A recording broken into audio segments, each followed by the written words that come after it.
we started by introducing each other. My name is Nail. I'm 18, first year Liverpool drama student. Liverpool. Yeah, Is that sure. right? Yeah, I'm yeah. a Liverpool drama student. I study international relations and politics, Yeah. and I'm from Morocco. Okay, pretty good. That's great though. My name's Ali, I'm doing pharmacy and I'm also in first year. My name is Joy. I'm in first year of biotechnology and I'm Nigerian. Okay, I'm Andy Byrne. I am one of the careers and employability consultants here at John Moores University, and I am entering my 27th year of working at the 27. university. Yeah. Well, that's great. That's good. So I left twice and came back. Oh. Oh, and what made you come back to John Moores? I went travelling, so I got a year off work, and so if things worked out, I would have stayed in New Zealand, New but Zealand? I came back because I had a flat here and things like that, so I came back to work. Yeah, they left the job open for me. This That's way. very nice. And what can you please explain the job for us? So the job, my job as a consultant, so I do help students, but maybe I help them more through program and studies and going into the course.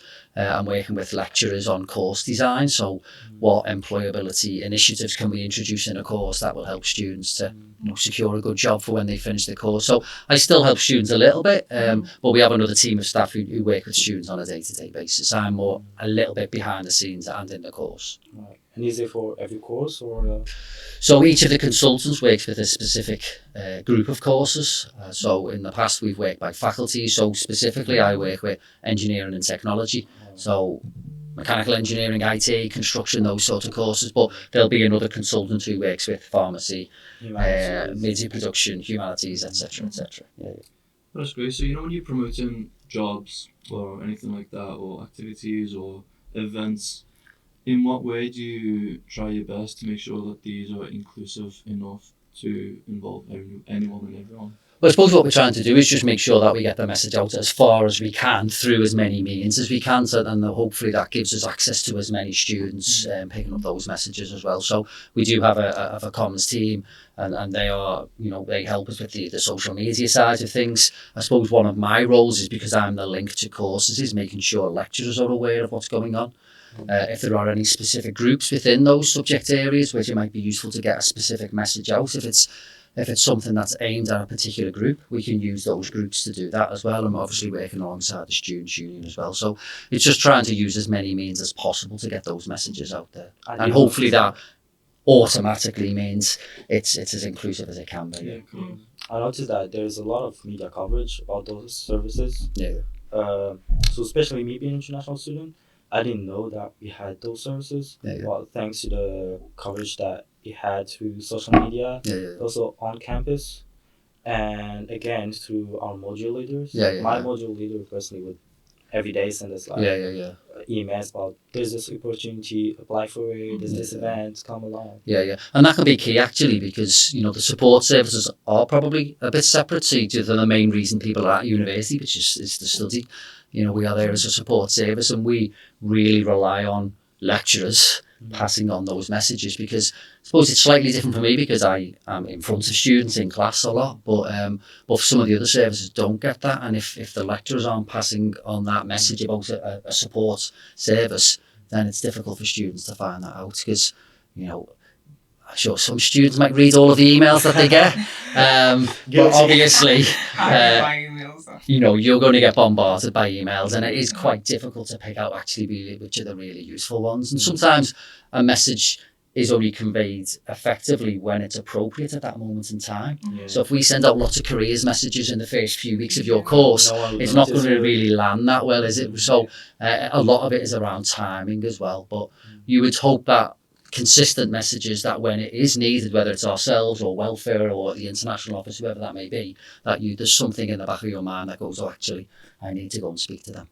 Okay, so currently, are there any specific programs designed for each faculty? So well, what we do is the courses within the faculty will say, our students need help with this, can you come in and do a particular session on that? Might be students aren't really sure what they can do with their course. Would you mind coming in and doing a career option? So sometimes it can be very, very bespoke, but as a sort of essential career service, we do work with employees and run lots of events.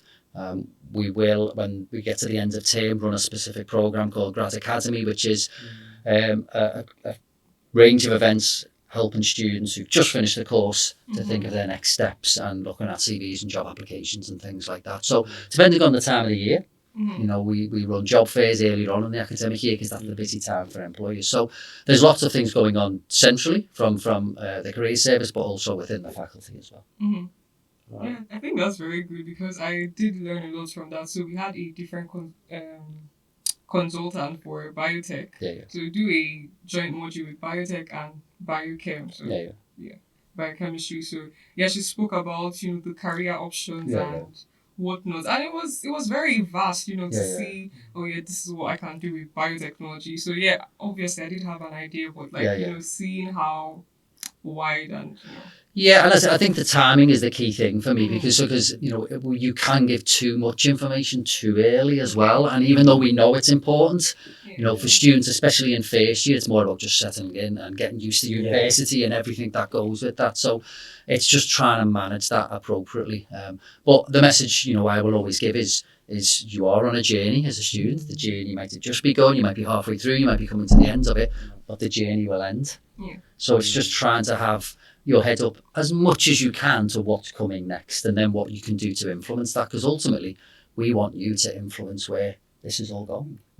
Especially in that first 6 months, I think that no one really gives that much attention to like, when I graduate, what am I going to do? Those first months, especially if you're international, like me, it's more about like settling in, meeting new people and everything, getting the right habits and everything. No, I don't take that personally, that no one's not that interested in it. No, that's just reality, isn't it? So we do acknowledge that you know, we want to just say, hello, this is the career service. If you need any help or you're looking for internships or placements, things that are a little bit more closer to you starting the course. Graduate jobs is a bit far away, but things that you can do in first and second year, like internships, then we just try and make it as relevant as we can. So that first semester is more of like, you know, those services are available just for you to know. And moving forward, like, guys, there's this opportunity you can get. And we try and be as front and centre as the university allows us in terms of our student zones as well. So, you know, that is as soon as you walk into student life, you can see one on the left, same with Barham Street as well. So the main student buildings we do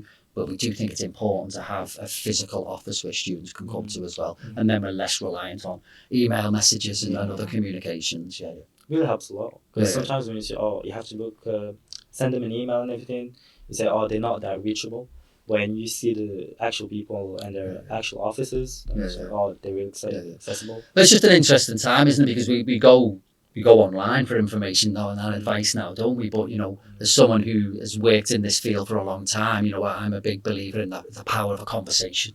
Sitting down with someone, having a chat, what's going on in your life, what are your concerns, you know, and it's great to do that. And yes, we can get some advice online, but when a student comes in for a one-to-one chat, it's very specific to their needs. So I'm always a big believer in a one-to-one conversation.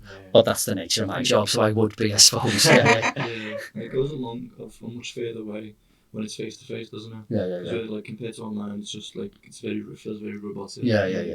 I'll just go book an appointment, get it done. Whereas if it's a full face to face conversation with someone who, you know, is trying to give them advice and help them truly, they feel it and they're gonna go and leave actually taking something away with them rather than just, I've just done this.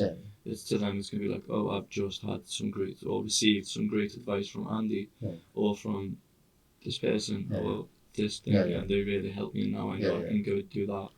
And things can come out that you didn't expect to come out as well, and that's the chance, because we get the chance to explore and go in a little bit deeper and things like that. And sometimes online it's quite shallow, really. So, you know, again, that's the usefulness of those conversations. Definitely. Right, especially for like from the same background as I come from. I think I stayed like 5 times since we started amateur. You guys did well, maybe international. Maybe.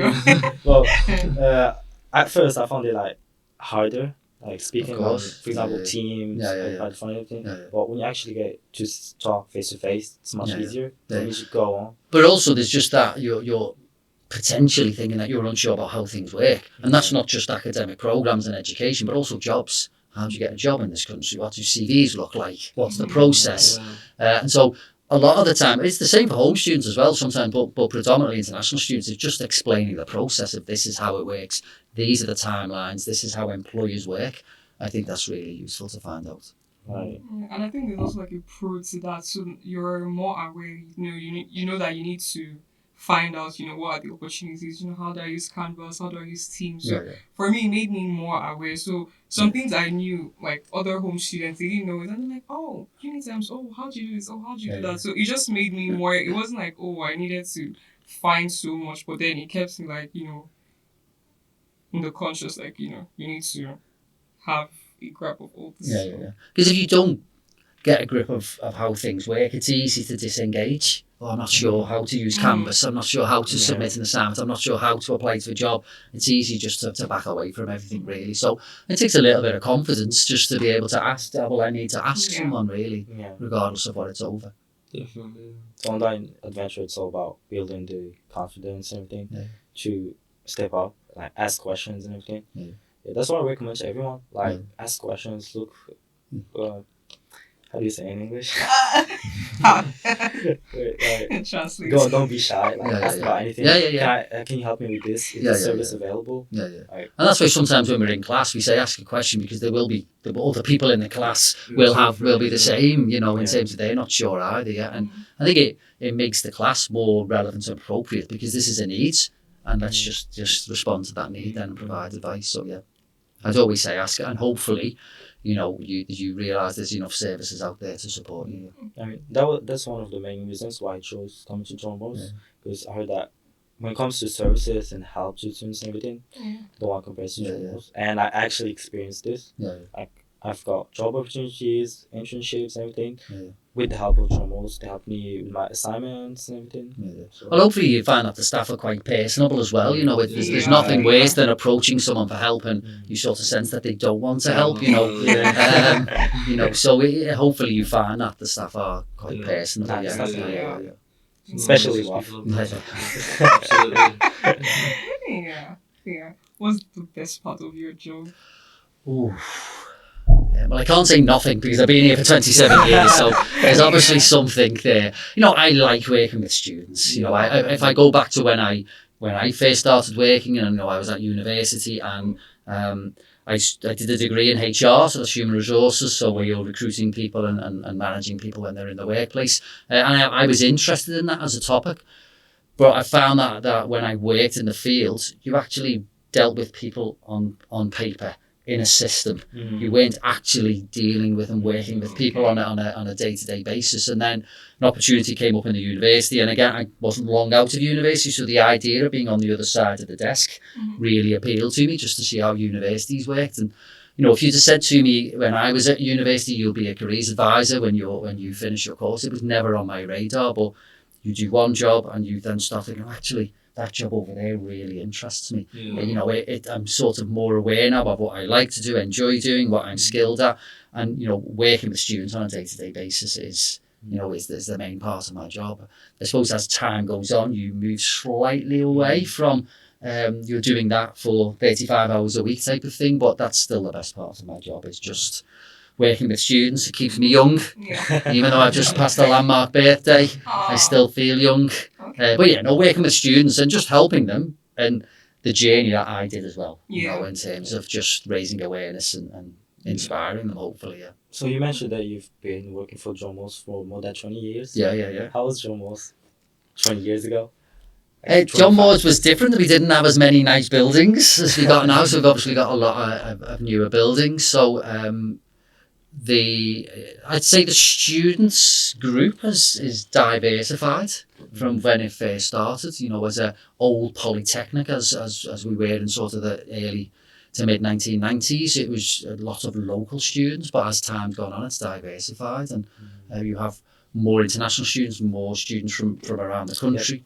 And I know sometimes fees can impact on that to some degree, but it's nice seeing the city have more of a diversified student population, because if I go back to when I very first started, students all left in May, and you could see the difference in terms of in town and I think nowadays students stay in the city a lot more, and I think it's great for the city to have younger, more diversified population who are there a lot of the time. It just helps the city centre as well. Yeah. So you've been here from considerable amount of time. Don't say from when the university was founded.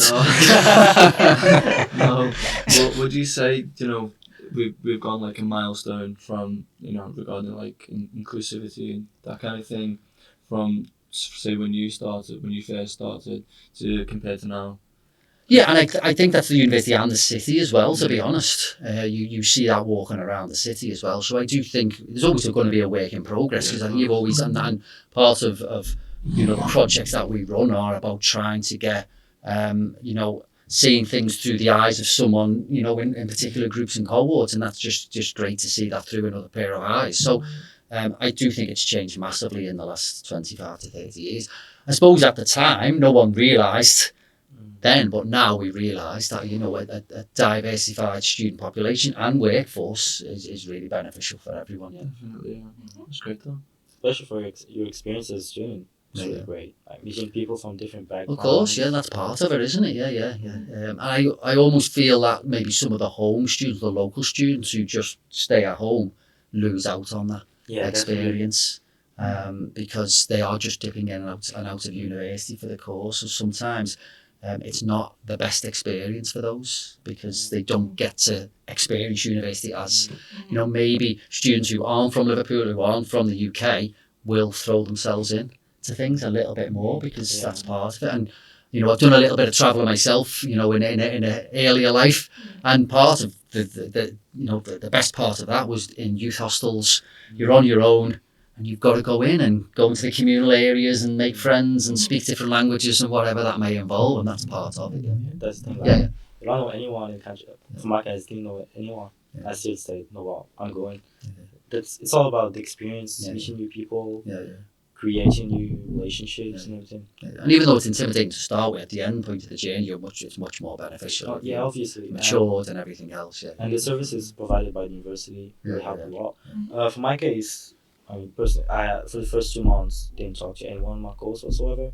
But thank God, the university organized a trip to Edinburgh, Scotland. And in that trip, I had the opportunity to meet people in my course, talk with them and everything for extended hours.